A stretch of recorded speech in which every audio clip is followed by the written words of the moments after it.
Oh, God.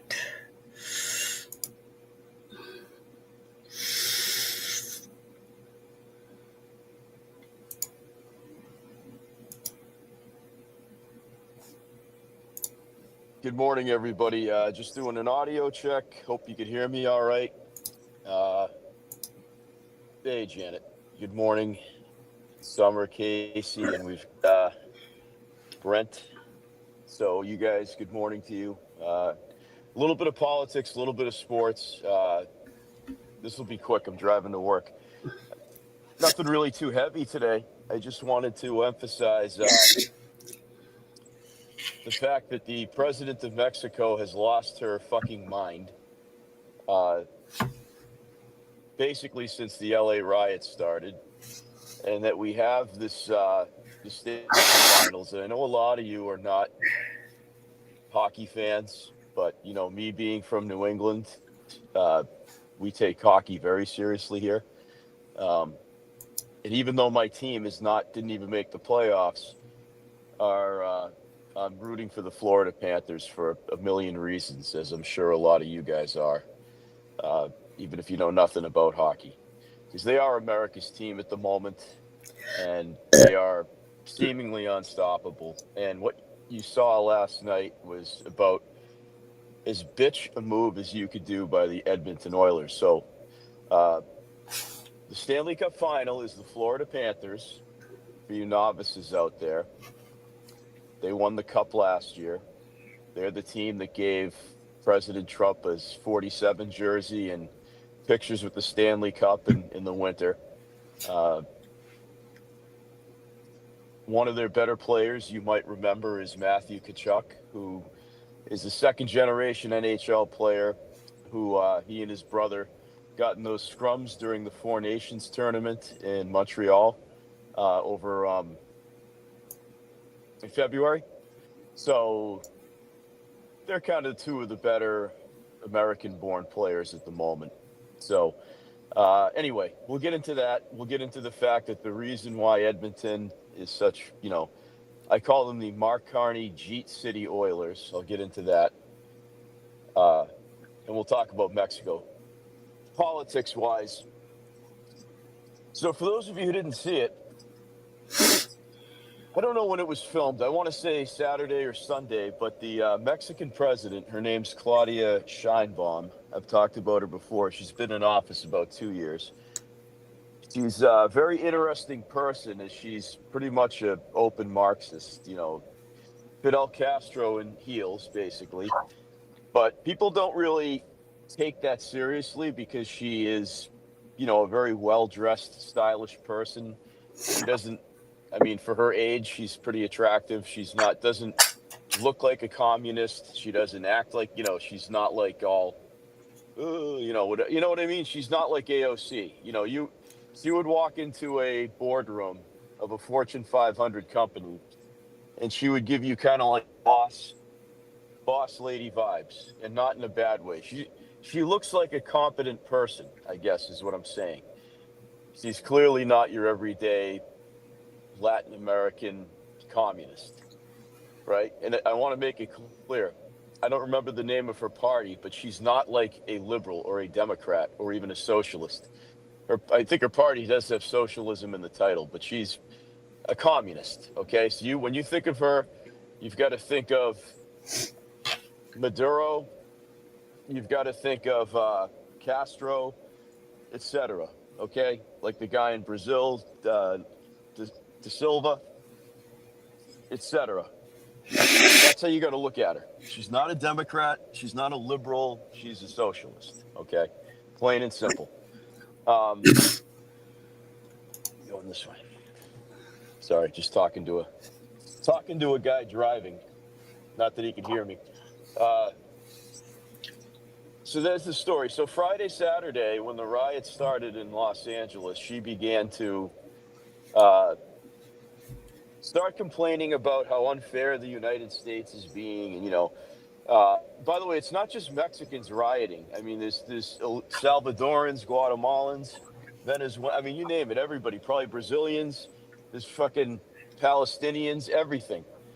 she took it upon herself, friends, to be kind of the dissenting voice in all of this, outside of Gavin Newsom, outside of Karen Bass, in that she took this opportunity to not to condemn the riots going on, because make no mistake, there's there's more Mexican flags in LA right now than there is American flags. I don't even know if they have American flags on municipal buildings in Los Angeles. They probably had some local ordinance saying it's not mandatory to This is fly what the American flag serious at City black Hall or people just whatever. I'm found sure. out I don't know. he's I expensive. can't keep up By with like California. It's like keeping up with a foreign country in LA. because it's so diametrically opposite to what I'm used to. Found out It's no place for a guy like me to be. Shield. These are not cheap. They're around 40. I couldn't have the freedoms they have way out there. It's not for me. But I still respect the law-abiding people that have to live with that shit. Make no mistake.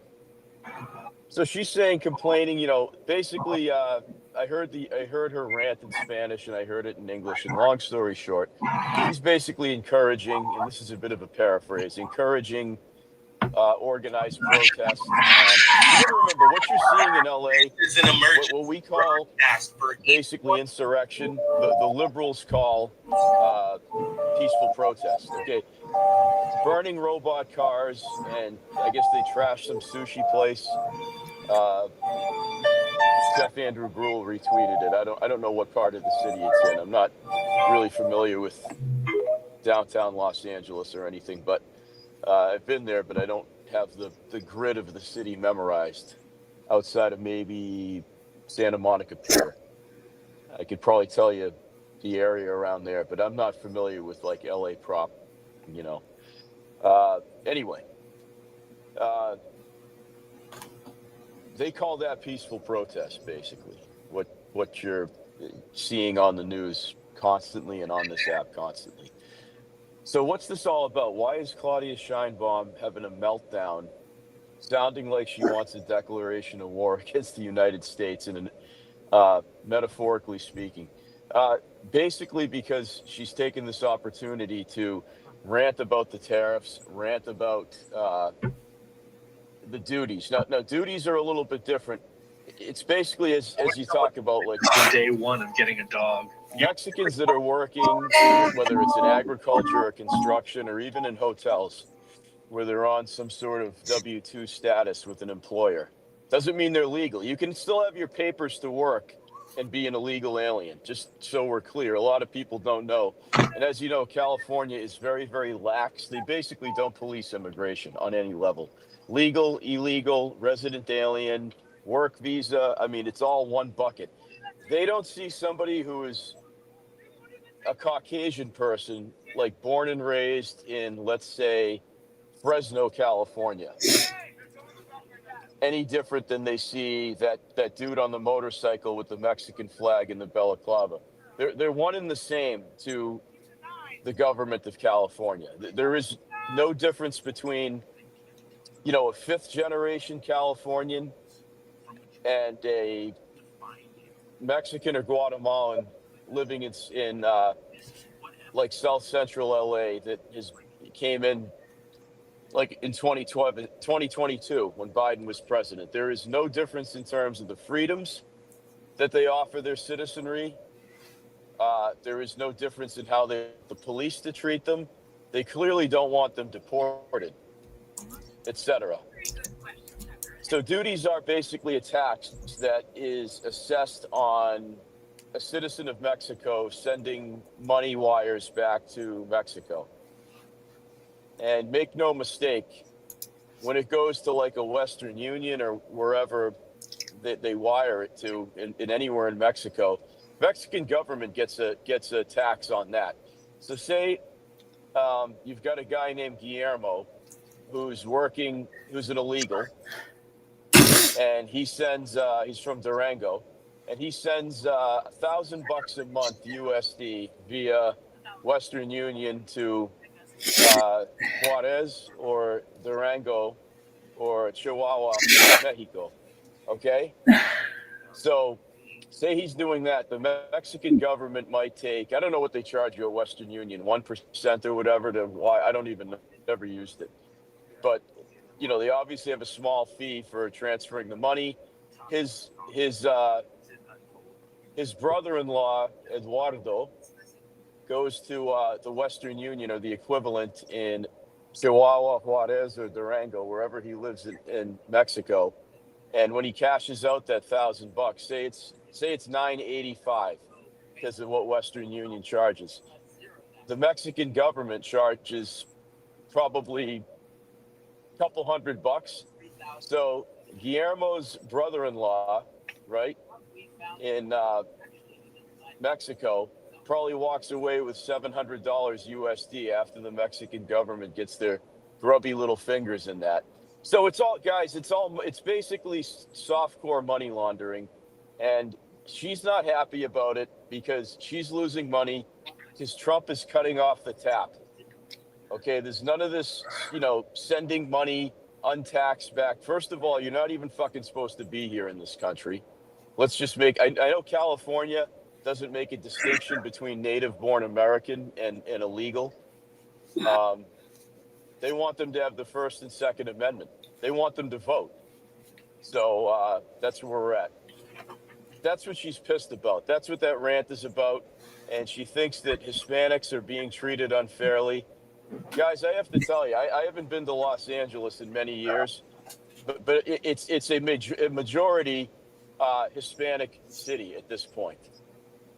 Okay, it's not like it's 30% of the population, and just demographics do their thing and melting pot does its thing, and it's, in my opinion, what I saw the last time I was in LA, which was probably maybe 2012. It's an extension of Mexico and El Salvador, if you want to be honest about it. Go outside. It's an extension of Central America and Mexico. Go outside. That's what it is. Angel. Now, it's not like that up north. I'm not saying the entire state of California. I'm not saying Modesto up north. I'm not even saying the Bay Area has a ton of Asian people in it, from China and Japan and South Korea.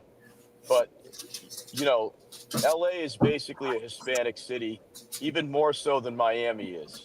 Because Miami is also very heavily Jewish, very heavily Russian, very heavily Eastern European. It's not just Cubans. So there's the story on LA. All right. So Scheinbaum is losing her mind. And I can tell you, as somebody who, while I can't speak it so good, is very, very comfortable in speaking Spanish, right?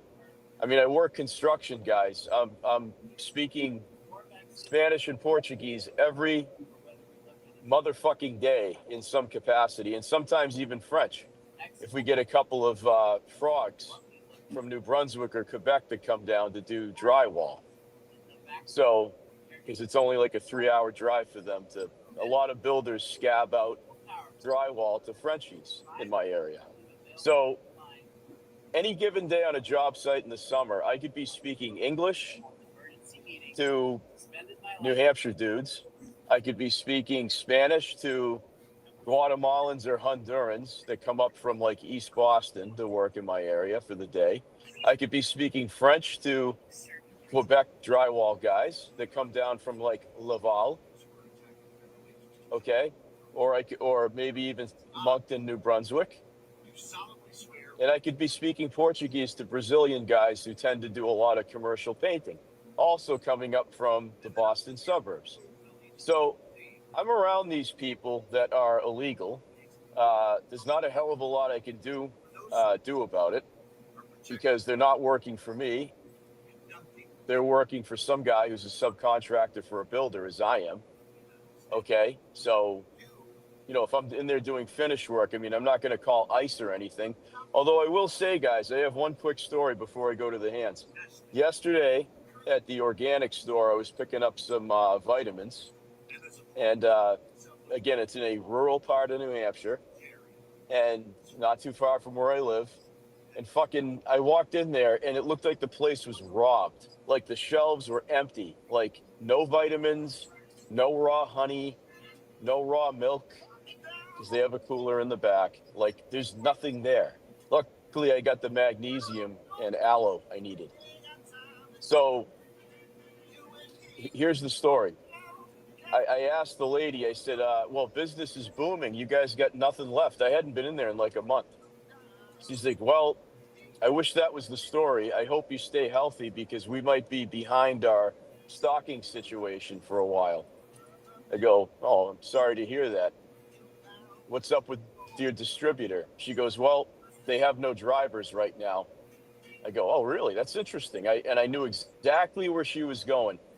And she goes, well, I go, well, that's too bad. She goes, well, I've been dealing with the same distributor for the last 6 or 7 years. The store hasn't been open that long, maybe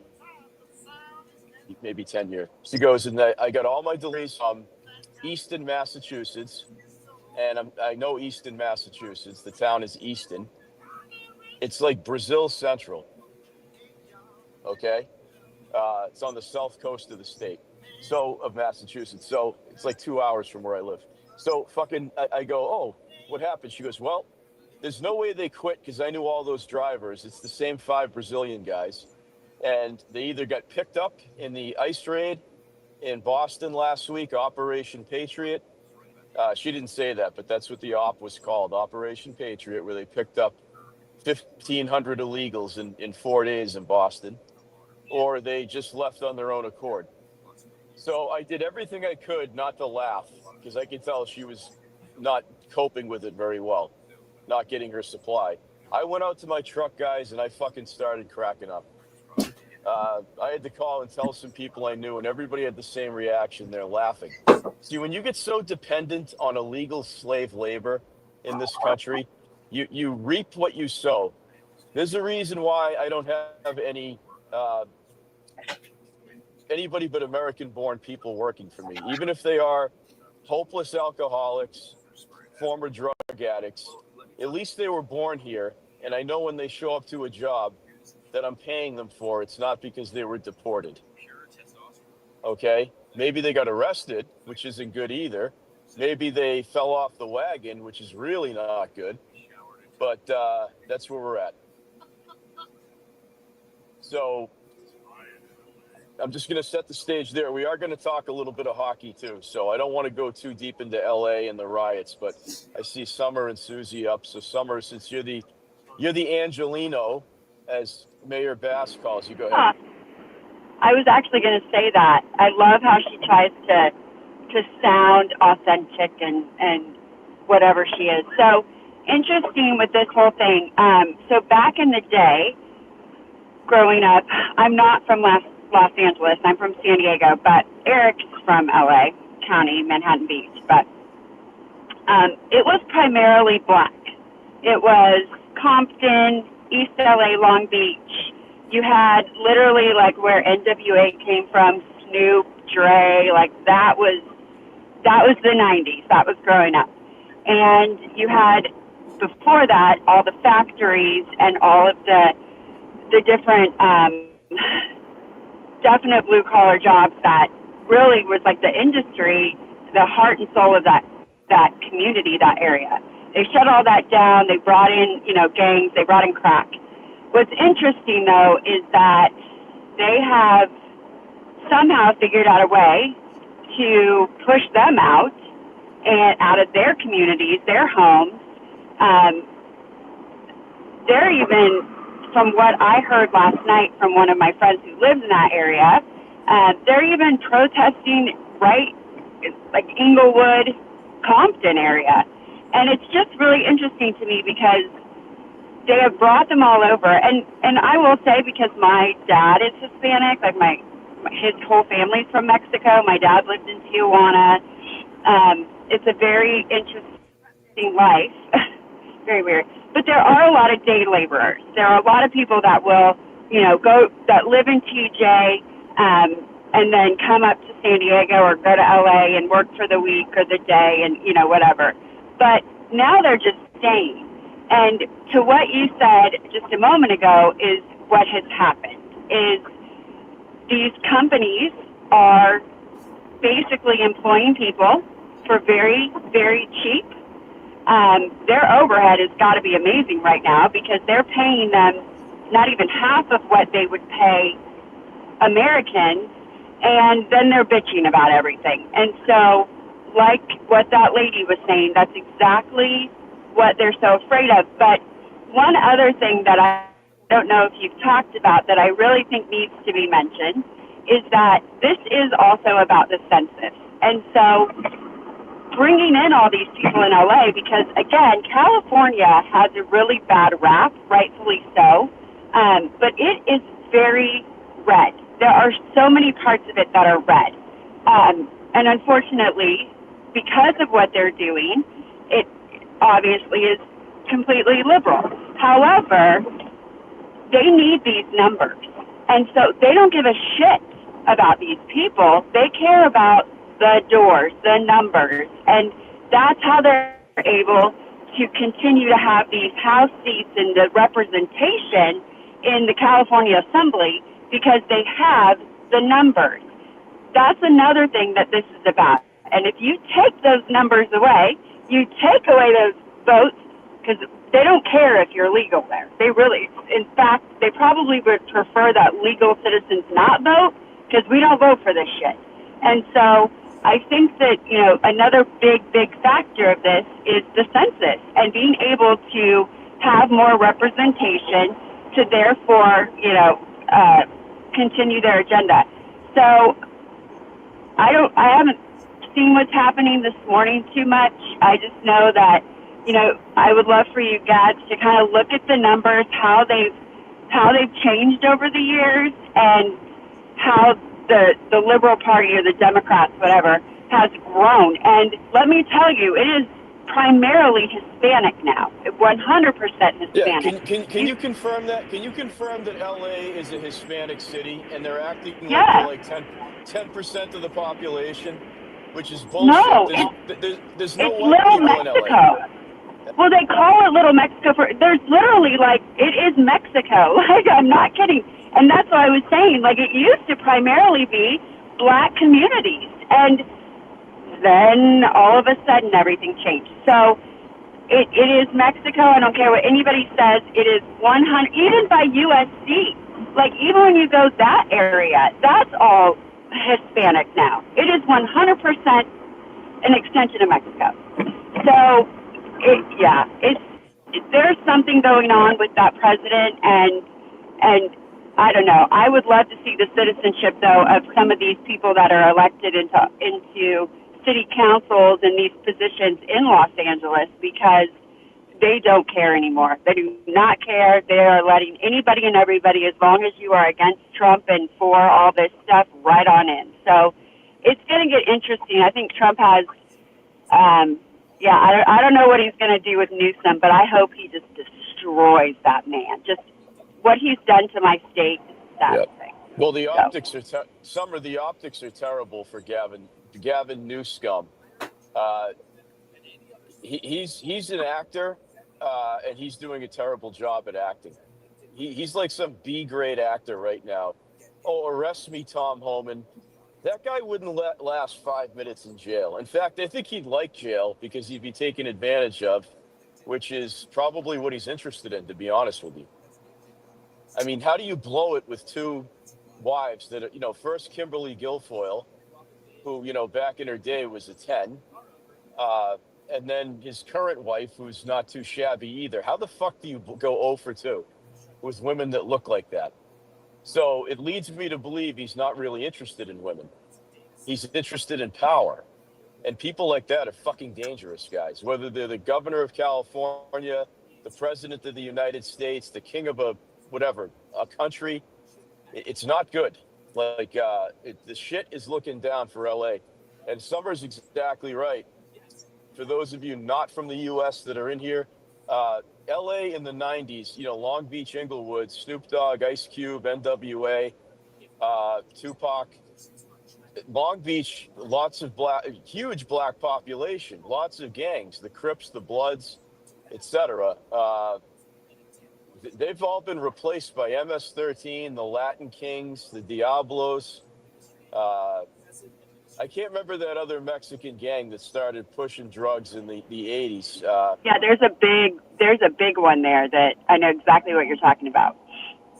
It's basically who MS-13 eradicated. See, MS-13 from El Salvador appeared in LA at first. They're all over the country now, but they appeared in LA to eradicate a Mexican gang in the late 1980s that had a monopoly on the drug trade in mostly Watts, mostly South Central, uh, the southern part of LA County. Back then it was, again, still predominantly black and white, not anymore. So it's very amusing to me that they're complaining about the Hispanic people being oppressed when they've been running that city for the better part of 40 years now. So, and their population's just been growing. So that's the story with Mexico.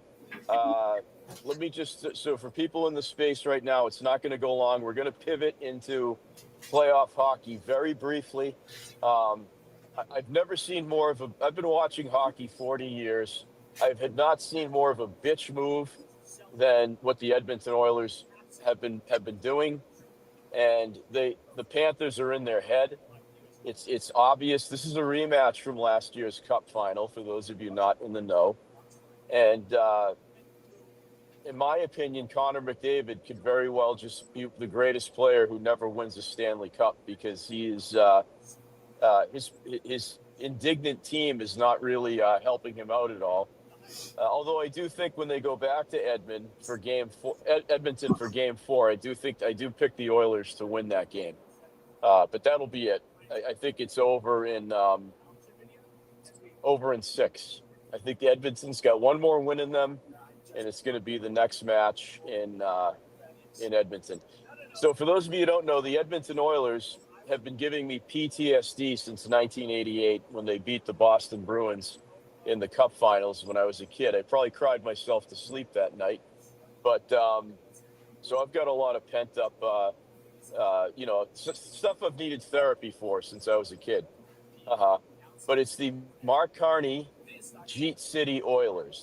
They're not the Edmonton Oilers. They're the Mark Carney Jeet City Oilers. So Mark Carney's the new Prime Minister of Canada. He's got the worst left-handed shot I've ever seen in my life. He went high glass, I don't even know what happened, but go on YouTube. He did a morning skate with the Jeet City Oilers, I don't know, a couple months ago, and it was pathetic. If you've never held a hockey stick in your life, you could make an empty net goal where he completely just fucking obliterated the puck. I don't even shoot lefty, and I can shoot better lefty than him. I'm a righty. He's got a lefty shot, and it was pathetic. I wanted to cry watching that. And so a win for the Jeet City Oilers is a win for Mark Carney, who's just looking to fuck us over like Trudeau before him. So we'll go there next. Susie, go ahead. Okay, I'm not going to talk hockey, even though I'm from Canada. Yeah, you're from Canada and you don't want to talk hockey. That's insane. No, I'm just kidding. You know why? I'll tell you why. Let me tell you why. Because it was the only sport we ever watched when I was at home living in Canada, and the only sport we were ever interested in. I live on the West Coast. We don't do hockey here. So, we don't have a hockey team. You got the anyway, you have the Seattle Kraken, or you could even go for the Vancouver Canucks if you wanted to. Yeah, they probably stopped. Anyway. Anyway, so a couple of things. First off, I did check with my boyfriend Brock, and it said that the Mexican government doesn't benefit from any taxes or fees through Western Union and blah, blah, blah. However, their economy does. And when you think about it, let's say we wanted to, somehow we were able to facilitate 1 million Mexicans going back to Mexico. That's a problem for Mexico, right? Especially since we're tightening things up and looking for, more manufacturing here, not in Mexico, etc. So that's a problem for Mexico. I don't know what their population is, but also the tax base there, not so much the tax base, but because if it's a gift, it's not going to be taxed in Mexico. And I'm sure these people are sending their money home via gift or just bringing cash home when they cross back to the border into Mexico. That's also, $1,000 in, I don't know what the exchange rate is, and it's certainly much cheaper to live in Mexico than it is in LA. That's a huge amount of money that, isn't coming into Mexico. In addition to which, if we get a whole handle of the drug cartels and the fentanyl and everything else that's coming into this country, well, that they lose their that economic wealth, shall we say, for drug money, because the economies often depend on that as well. Here's the thing that I'm wondering about, because at one point before the 2016 election, we kept hearing there's 11 million undocumented people here. And then I can't remember who did it, but there was something, it was the Through the Vote people estimated that it was closer to 30 million undocumented.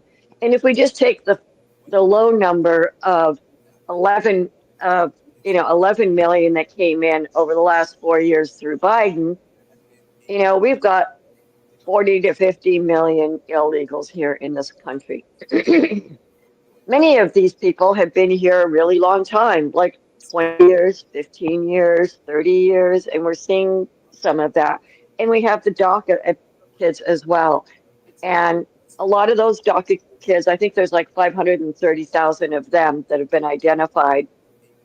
Now, there are some DACA kids that aren't the cream of the crop. They've been involved in all kinds of problems, criminal activity, and those kids can go back or do whatever.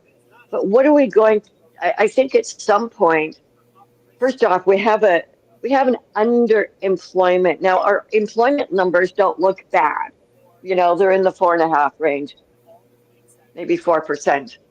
The underemployment, though, that's up, as high as in some sectors, as high as 22%. And we do depend on migrants and undocumented for things like you just talked about: construction, truck driving, crops, all of those things. And of course, when the states made it kind of illegal for children to work, 12 and up, uh, which, I mean, I was working at 10, but like whatever, um, and driving tractor at 10. These kids, we took them out of the job market. And of course, those $15 and $20 an hour McDonald's jobs, well, they're going to like grown-ups that like need a flipping job. Grown-ups here are working multiple jobs. So we're going to have a bit of a,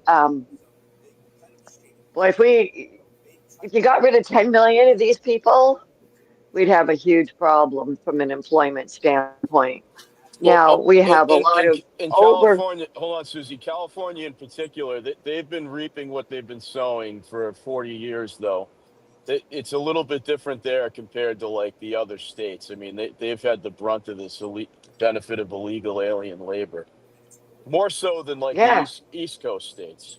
So yeah, California's economy might flop, but you know what? I'll get to that in a second if you want to wrap up, because I don't have a lot of time. I'm going to explain to you how we're going to fix that. Yeah, please do. I think, well, for one thing, I think two things. I think we have to solve the DACA problem, okay? Because the optics of that have always been really horrible. And then we have undocumented children that have come here. Once we figure out where they are and who they are, what do we do with them? And then we've got probably, maybe we have 20 million illegal undocumented people here that haven't done anything wrong other than work under the table. That's the only thing they've done wrong. They're raising families, they're doing whatever. I think at some point, and it's because of the optics and the job situation, that at some point I think we're going to have an amnesty. All right. Well, we could talk about that another day. Amnesty's a huge. I don't know if amnesty, the politics of that are really good right now, given what we're going through. But I get your overall take. Thank you. Well, and first we need to get rid of the criminal element, but at some point, maybe it's a year or two down the line. And I think it would also, the optics of having an amnesty like that would make Trump, what Trump is doing right now with getting rid of illegals, I think that would be like some really positive news for people. He would completely sink JD Vance preemptively if he did that. We're not even going to get half of those people out by the end of this decade, the Biden ones. So just something to think about. I understand what you're saying. I think that would be like Trump opening up a hand grenade and putting it down in the front of his pants right now. Even the hint of amnesty, not just because of LA, but we've got, the Biden years to deal with. Thanks, Susie. All right, guys, let me go to Bob because I'm sure he wants to get in on this hockey thing because I do want to talk about that a little bit. I know you guys don't like hockey, but I do. Go ahead, Bob. What's up?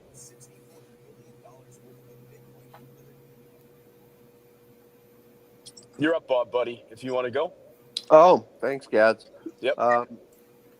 Yeah, good commentary. Well, of course, I'm from Edmonton, and I was talking to my sister last night, and I said, yeah, we got our asses kicked, and it's not all bad because if we do lose the series, the bright side is Mark Kearney won't get his hands on the Stanley Cup. So she thanked me for that. She's like, yeah, that'll make me feel better if we lose. So there is an upside either way. If we win, Gads, then we win. And we're going to have to cringe watching Kearney get his hands on the Stanley Cup. So, I'm not really opposed to losing to Florida because Mark Kearney would be prevented. So we're all good there, buddy. We're all good. So Bob, do you think Trump being a Florida resident now and the Panthers being his home city, his hometown team, southeast coast of Florida, home of Mar-a-Lago, do you think he would rub it in Kearney's face? I hope he would. Yeah, me too. I hope so. Yeah, me too. There's a lot of international stuff at stake here, guys. Not just with Mexico right now, but we're in a very precarious position with our North American neighbors to the north and south of us. For some reasons, they're similar, some not so much. But hockey is not a unifying sport. It just isn't. It's very, territorial. I don't even I can't even believe, guys, that I'm rooting for a Florida team. Okay, I'm a OG, original six Boston Bruins fan. Okay, but my captain is playing for. I still pretend he's on the team, even though he's not. Even though we traded him to Florida. My captain is probably going to win the Conn Smythe Trophy. So, it's certainly looking that way. What has he got? 8 points so far in this Cup final. I don't know how Edmonton can hang with Florida right now. Guys, I've watched hundreds of thousands of hours of hockey in my life. I didn't play in high school, but I played on the ponds because we didn't have a rink anywhere near us. So, what about the street? Did you guys do street hockey, Gads? Yeah, we did that. We played. What's big here because is deck hockey. Basically we play on a basketball court. It's indoor hockey, basically. That's big here. I played a lot of that. We called that floor hockey in Canada. That was my favorite thing. Like in junior high school, we'd play floor hockey, and that would everybody would just go nuts, right? So that was one of my favorite things to do as a sport, was the floor hockey on the the wood gym floor, and everybody would just go hard. You'd have that little light plastic puck, and it was a lot of fun. Yeah, for sure. I was more into for the school team playing basketball, which ran same time as hockey. Hockey was like I said, we had a rink that was like an hour away, and it was a lot of money. And I honestly didn't want to get up at 3 a.m. before school to practice and then play a game that night. Basketball, it's very quick, very easy.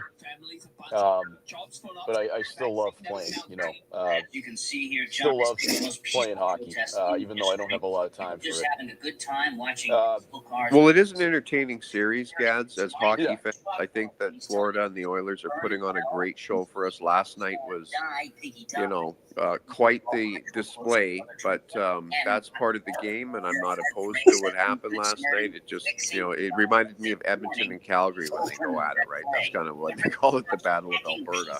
We're fortunate enough to have two hockey teams in the province of Alberta. But it's entertaining hockey, and, may the best team win. And I just love every minute of it because all those young men out on the ice and some older are just giving it 100%, and everybody's in it to win it. And I'm just enjoying every moment of the Stanley Cup final. As am I. If you're not a hockey fan, guys, you will be in the stand. It's like, they say there's no atheist in foxholes. There's no non-hockey fans watching playoff hockey. Hey guys, Jeremy Harrell here, Elevate So, TV. Have you heard of No King? People always ask me, why are you so into it? Why are you so into it? And I said, well, where I grew up, where I grew up, guys, we have one of the original Sticks hockey teams. Okay, number one, the Boston Bruins. Number two, I basically grew up in South Quebec, for all intents and purposes. So, NoKings.org. it's like our religion up here. Okay, in the northeastern part of the United States, like Maine, Vermont, New Hampshire, Massachusetts, even Rhode Island.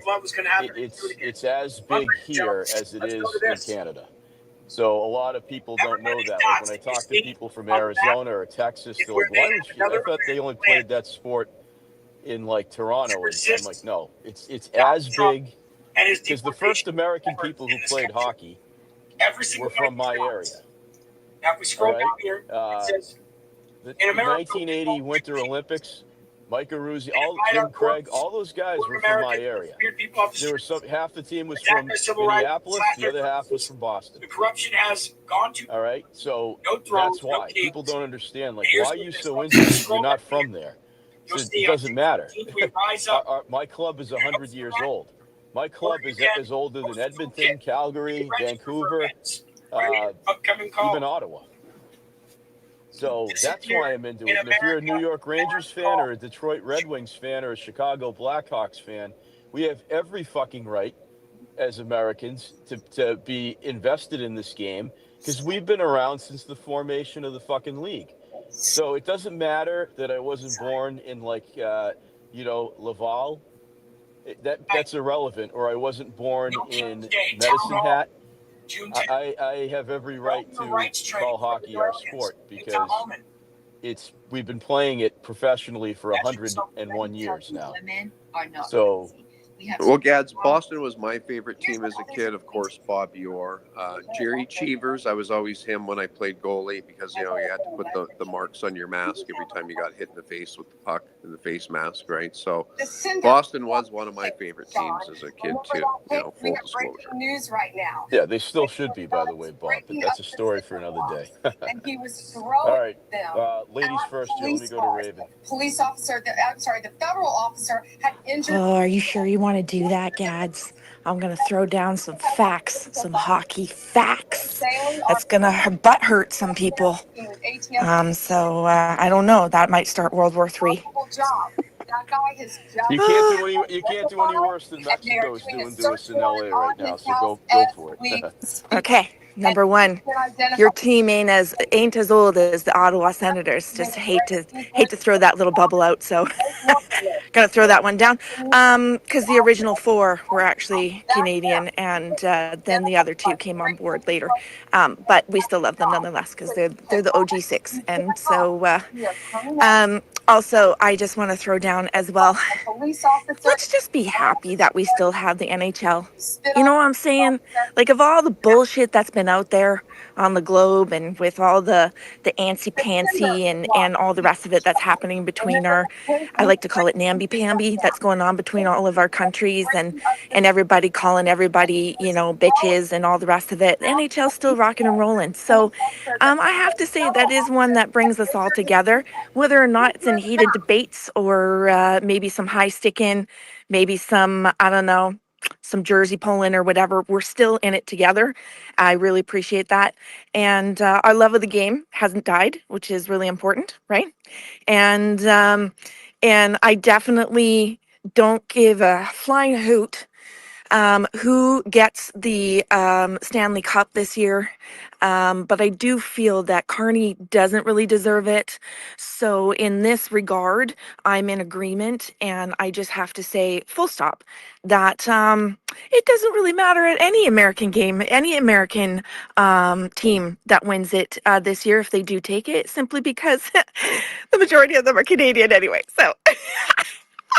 Anyway, I've been bugging Gads about that in the back chat, just to let people know.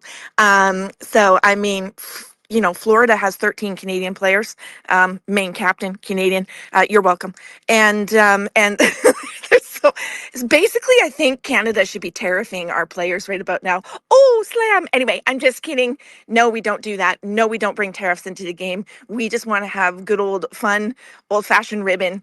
And definitely, you know what? I think we should all start to take our adult selves out there in our crooked bones and start playing some street hockey just to show our love of the game. Anyway, I good morning to everybody, and I love you all, and I love the good ribbon that's there, and I think this keeps us all neighborly, if that makes any sense, because we're all in it together, and this is one big community, and whether or not we like it or no, you know, we love you guys anyway, even if you do like to rib us every now and again, and even if our presidents and prime ministers don't get along or pretend that they get along or might get along, who knows? It feels so high school now. Anywho, enjoy the game. Enjoy the game, you guys, and let's keep talking and let's keep ribbing each other, because I'm looking forward to seeing what the Panthers have to do, bring to the table. If they kick Oilers' ass, I think the Oilers deserved it.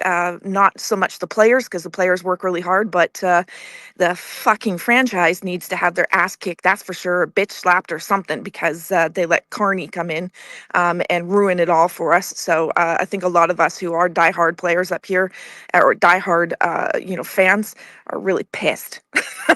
Anyway, love you.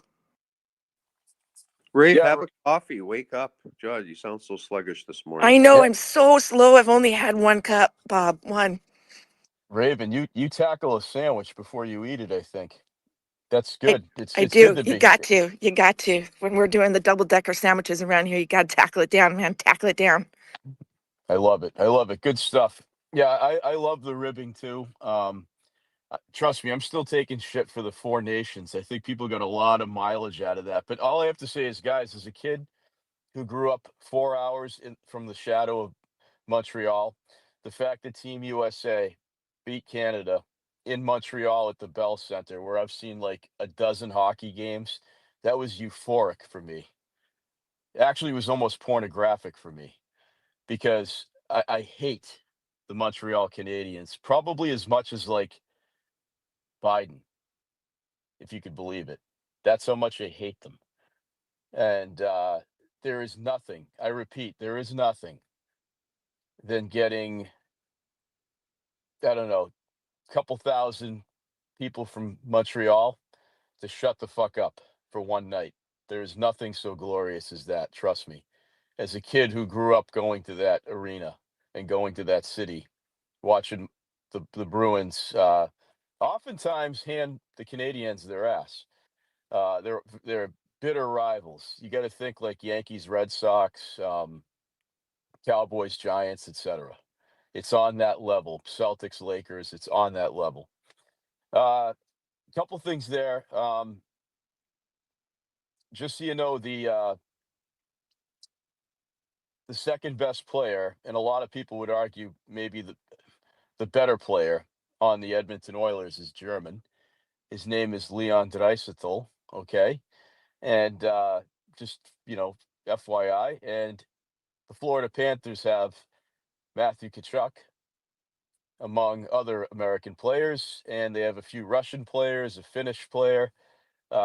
So yes, there are some Canadian guys on that team, like Aaron Ekblad and Sam Bennett, and Sam Reinhart. But by the way, what's interesting is that all these guys don't want to play for Canadian teams because of the tax. So Raven brought up tariffing and all that as a joke. I know that, but I find it interesting that Mitch Marner, who plays for the Toronto fucktard Maple Leafs, wants nothing to do with playing for his hometown team anymore. In fact, he's even said, I will play in Arizona, I will play in Florida, I will play in Texas. I am not fucking playing for a Canadian team ever again, because he's going to go to a low, Florida, Texas, Arizona, no state income tax, and he's going to get paid in USD, right? I believe if you're playing for a Canadian team, you get paid in Canadian dollars, right? Which puts them behind the eight ball financially. So, yeah, all the good players are going to come to the States and play in the red states, in the MAGA states. So you got to love that. And I do love it. John, you're up next. I love it too. And your boy Marchand there, he's playing like an animal. I usually don't like him because he played for Boston, but I love watching him beat up Edmonton. That's for sure. Did you see they actually threw a live rat on the ice yesterday? You could see the blood going across, and the rat hit the boards. Obviously, he was dead. He was like bleeding on the side over there. But no, Yep. I think they're gonna take the next two games. Florida will take it. If you saw last time, Kachuk was at the White House shaking Trump's hand. He's like, "I'm so happy to have you back here." Their family's big Trump supporters over there. I'm glad Florida's going to win over our 51st state. It's always fun. But yeah, same thing. I'm on Long Island, been a hockey fan for years. Grew up with the 1980 Olympic team winning. My Islanders took 4, of course. 19 playoff series wins. That is a record that'll never be beaten. John, absolutely. I don't hate the Islanders. I don't even hate the Rangers, actually. I hate the Maple Leafs and the Habs the most. I respect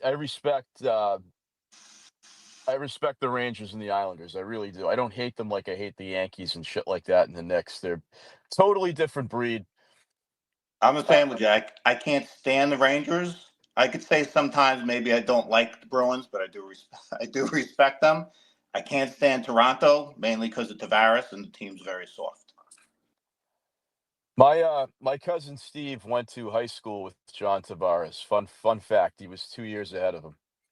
So he says he was a pretty decent dude. By the way, he's the only dumbass that's going to stay in Toronto. I can't believe he's going to re-sign with them. What a fucking retard. His wife, Who the fuck? I know his wife wanted to go back to Toronto. That's really why he took the deal up there. Can you imagine?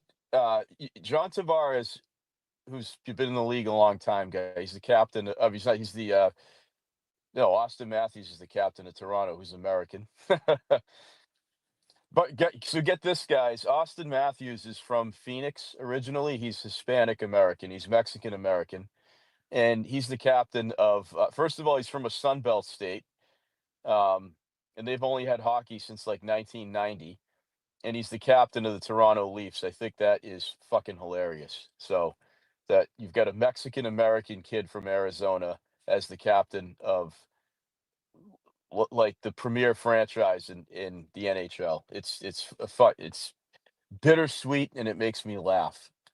But yeah, the other thing is too, look at the players that have stayed, like Wayne Gretzky. By the way, you know what triggers people from up north, particularly during the tariff battle? We got really hot this winter over the tariffs, right? Up in the nest is Matthew Tkachuk with President Trump. I love, Sam Bennett, who's from Toronto, Aaron Ekblad, who's from, I think, Northern Ontario. And they're not even American. They're at the White House and they're dressed in their Trump gear with the red tie and all that. And they're wearing their on the ice, they wear their nice red MAGA Florida Panthers jerseys. Red state, red hockey team, red MAGA. It's that's what triggers people from north of the 49th. is that, and a lot of them get triggered by seeing Trump anywhere near the Stanley Cup. And so sign me up for a double dose of that. Anything that pisses off people in Toronto and Montreal is, like I said, pornographic for me. So bring it. And Ottawa too. That's another shithole. Fed up. Good. I think you're next. Yeah, well, you're right on this. I'm happy to see Florida winning, and watching them. I think you're right. They are in their head, and you know, it's one of those. You're talking pros. Could they maybe push it to 6? Maybe. I'm reminded of watching. I'm a Penguins fan, and I remember watching the 17 Stanley Cup us against Nashville, and you could tell Pittsburgh was going to win, but there was so much excitement in the city of Nashville, and you had different things. And speaking of that, PK Subban, I remember when he came to Nashville, he talked about the taxes thing, especially because Tennessee having no income tax. I remember seeing him in an interview talking about that. That was part of the reason he was okay to go into Nashville. But and they pushed us to 6 with all of that. But it was one of those. I wasn't worried the whole time. I was like, they've got this, and that's the way it looks this year. Just sometimes teams have teams numbers, and plus I'm biased. I want them Florida to win also because that'll keep us in a tie with Edmonton for having the most cups of any non original 6 team at 5. So little bias there, but it's hard. You watch some of these players, and McDavid. The hard part for Connor McDavid is he still doesn't have that key running mate. That's the thing. You've got to, when you look at all of these great teams and all of this, the ones that win, and especially the ones that win back to back, they doesn't matter how great the player is. I mean, you look at your top 3, 4, 5 players, right? They always had that wingman. Gretzky had Messier, Lemieux had Yager. Sydney's got Gino. And plus other support players from there too. They had great players around them. And you can't, as a player on the ice, outside of a goalie playing out of his mind, like Waugh did for Colorado that one year, outside of a goalie can go freaking nuts and win a series. One player can't do it. A forward can't do it. A center can't do it. There's just too much. Then they're not on the ice enough. They don't affect. They affect the game, but until they get him, until he gets his partner in crime, and it's like that in all the sports. Look at basketball. Jordan had Pippen. Look at the great Lakers team, the great Celtics team. I mean, Bird will tell you he wouldn't have won 3 titles without McHale. There's no way. And he'll tell you that himself. As great as, and even with being, yes, the best small forward to ever play the game. Screw you, LeBron. But it's you've got to have that. And and I'll end on this to keep the ribbon going. It's all not going to matter. Give it a few years, and all the best players are going to be coming from America, because Canada's going to be the 51st state, so they'll all be American players anyways. So there you go. Yeah, the next 4 nations fed up is going to be called 3 nations. It's just going to be the United States, Finland, and Sweden.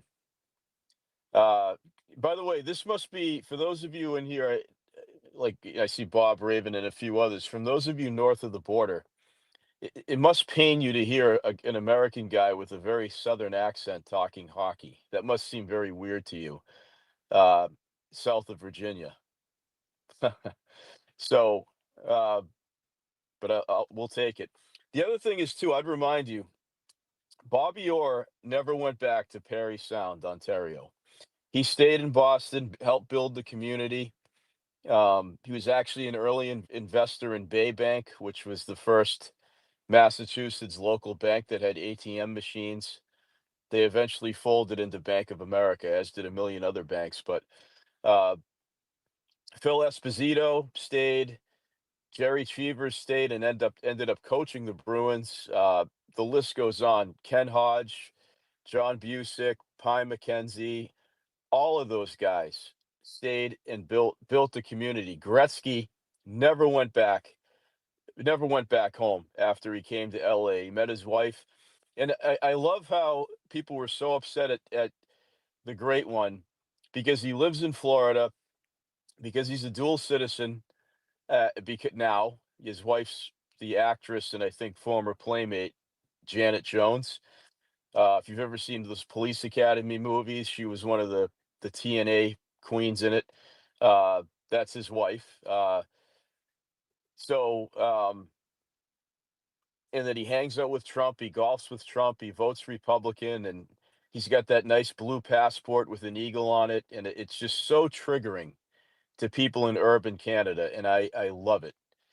That would that would be like Michael Jordan, like moving to Toronto and hanging out with the Toronto Raptors. That's how offensive it is to people north of the border. They are upset at him for many reasons: politics, the fact that he chose to stay in the United States, and really, guys, the great one built hockey in the Sun Belt states. When he went to LA, because his wife was in Hollywood at the time and modeling, uh, he built. I mean, we would not even have the Arizona Coyotes, right? The Carolina Hurricanes. For a time we had the Atlanta Thrashers, or we had the Lightning back then, but we wouldn't have had the Florida Panthers. None of these Sun Belt states, or the North Stars wouldn't have gone from Minneapolis to Dallas without the great one. He brought NHL hockey to the southern United States. He's made the NHL billions of dollars. Okay, because he played for LA for a long time after Edmonton. Uh, he did play for St. Louis. They were an established team, but he built hockey in Missouri, uh, etc. He played in New York for the Rangers for towards the end of his career. Something to think about. These guys really built the game it was always strong in the Midwest and New England, but he really brought the game of hockey to around 1989, 1990 to a generation of American kids who would probably be playing basketball in the winter if it wasn't for Wayne Gretzky. So to me, he's one of the most important Canadians that ever stepped foot on this earth. Guy is an ambassador for the game. I've got nothing but respect for Wayne Gretzky. Second best player of all time. You could make the argument that he's the best. And he'll always have my respect. Threat, go ahead. You haven't talked yet. We're going to close this in a minute, guys. Hey, good morning, everyone. Well, since you're on to hockey, I think, Gads, you know what the absolute worst trade in NHL history was, because it involves the Boston Bruins and my formerly beloved Vancouver Canucks, in which case I will never forgive Harry Neal. Bam Bam Cam for Barry Peterson. Barry stinking Peterson, yeah. But at any rate, it took them about 10 years and they recovered from that. But just a little story for the American audience. I think the Northeasterners and the Minnesotans will understand this. But growing up in northern British Columbia as a kid, once you hit about November, when it starts to, you start getting the real cold temperatures. The first thing every kid does, back then anyways, is you turn on the radio, because what you're waiting for is the forecast for the day. And if the forecast was going to be temperatures of minus 32 degrees Celsius or colder, that's when they would cancel school. So if it's minus 31, you're out on the bus stop waiting. If it's minus 32, you get to stay home. But what we did, the reason why we were so anxious, not so much to miss school, it was because if school got canceled, we then, at 7 o'clock in the morning, grabbed our hockey gear and went down to the outdoor rinks and played hockey all day, whether it was minus 32 or minus 40 or whatever the temperature was. So too cold to go to school, but never too cold to play hockey outside. You're talking Celsius, remember? So we gotta translate that for my people in here. So it wasn't negative 32 Fahrenheit. Correct. Yeah, Celsius. yeah. So just so everybody knows, do your math. 0 is freezing in Celsius, okay, and 100 is boiling in Celsius. We're 98 and 32. Yeah. So that's how we grew up. I mean, that's how important hockey. Well, I don't know if it still is. Haven't lived there in 20 years, but certainly that's how important hockey was to the culture in Canada. I mean, it was ingrained in our bloodstream, man. It's sadly I've kind of stopped following it, and I keep hearing all these stories, and I'm like, I really should get back into watching the NHL again. But every time I've tried, it's like I don't know any of these players, like, because I stopped watching it 15 or 20 years ago. So everybody I used to follow is long since retired. Well, Mitch Marner might be playing for your Arizona Coyotes next year, so I would start watching it because I do think he's going to go to Arizona, Dallas, or Florida. I don't foresee him. I don't even foresee him going to the Blackhawks, and they're going to have a lot of money to spend.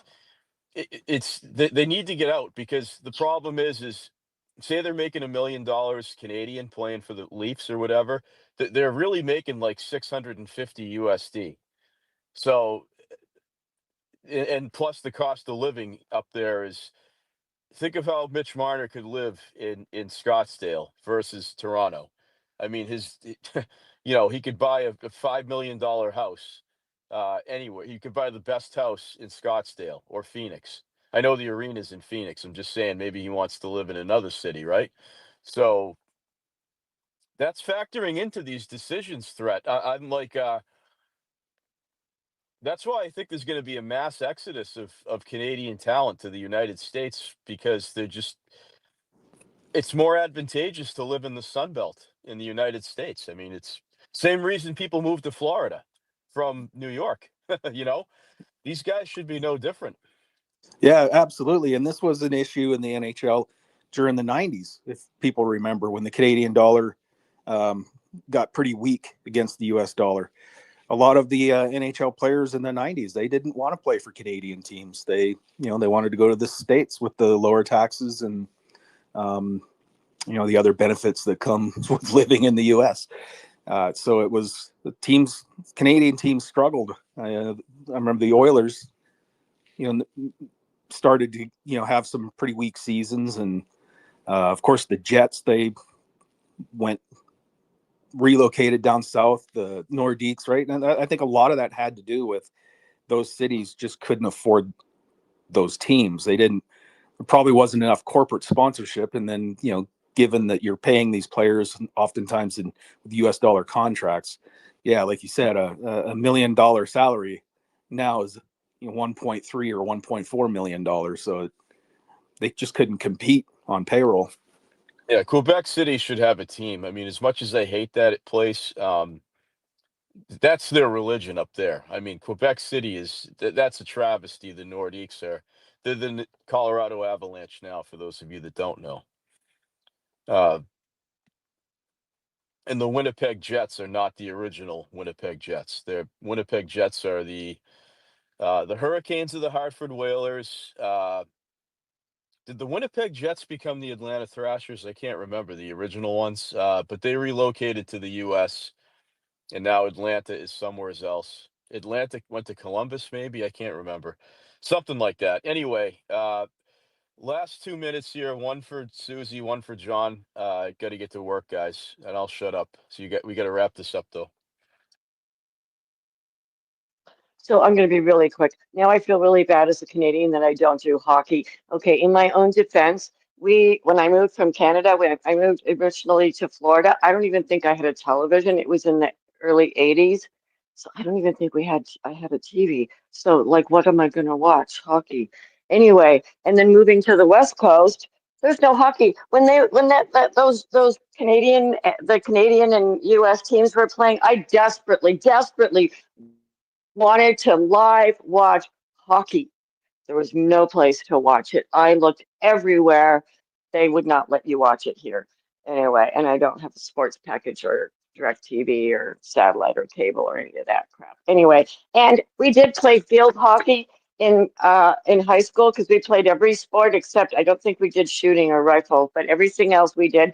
Fucking hated it. You get one of those field hockey sticks on your shin. Yeah, we wore shin guards, but sometimes they slipped, or sometimes it was like nightmarish. Oh my God. I'm having PTSD now. I'll be shutting up now.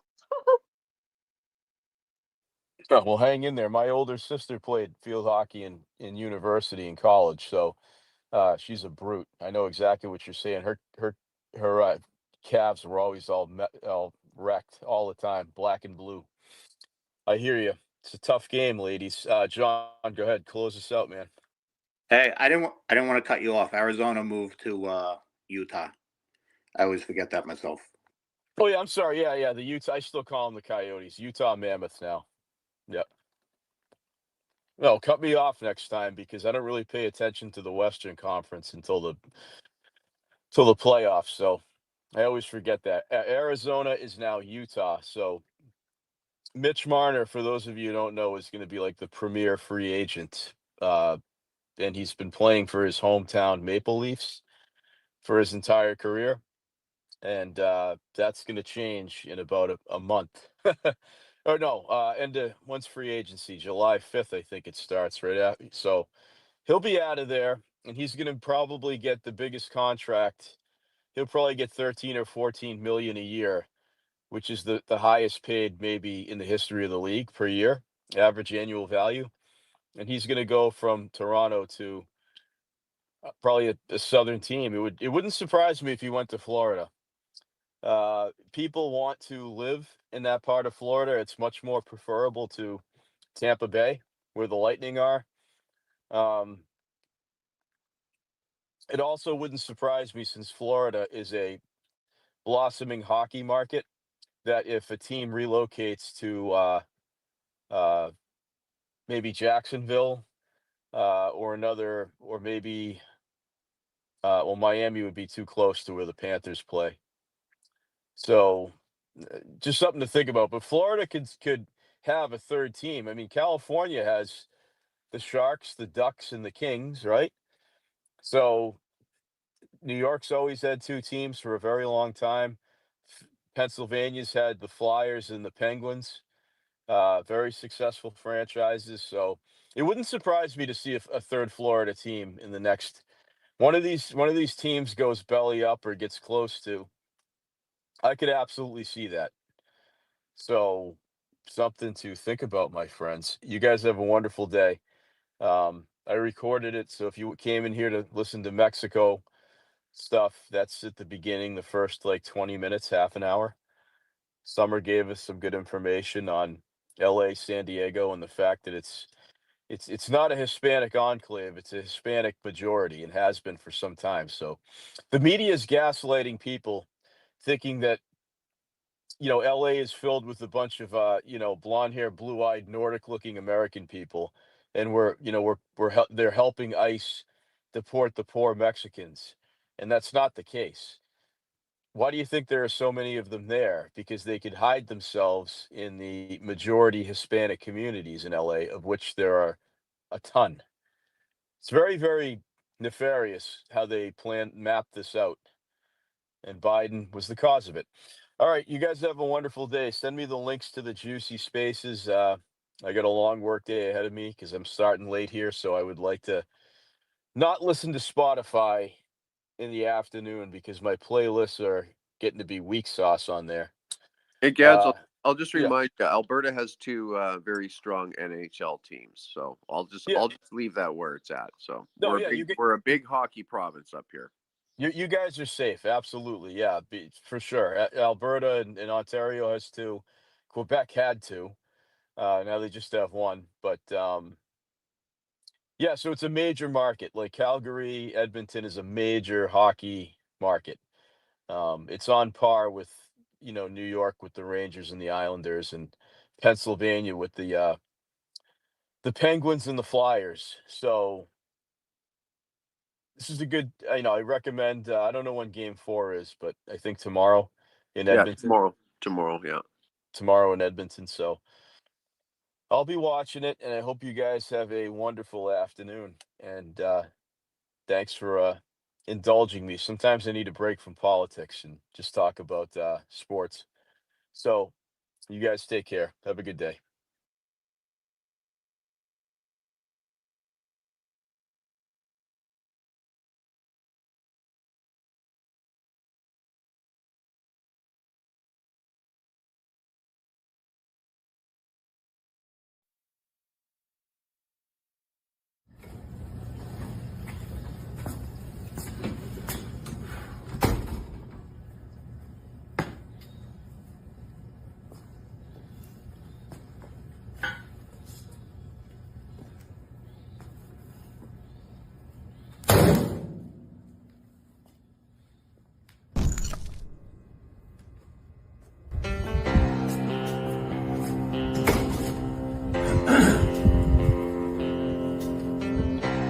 First off, let me convey to my family, friends, and supporters that now is not the time to gloat.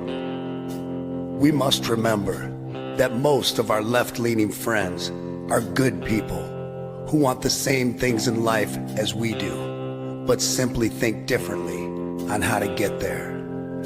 It is now time to be the bigger man, to extend an olive branch and unite all reasonable people of this great nation. God has blessed America, and together with President Trump, we will make America great again.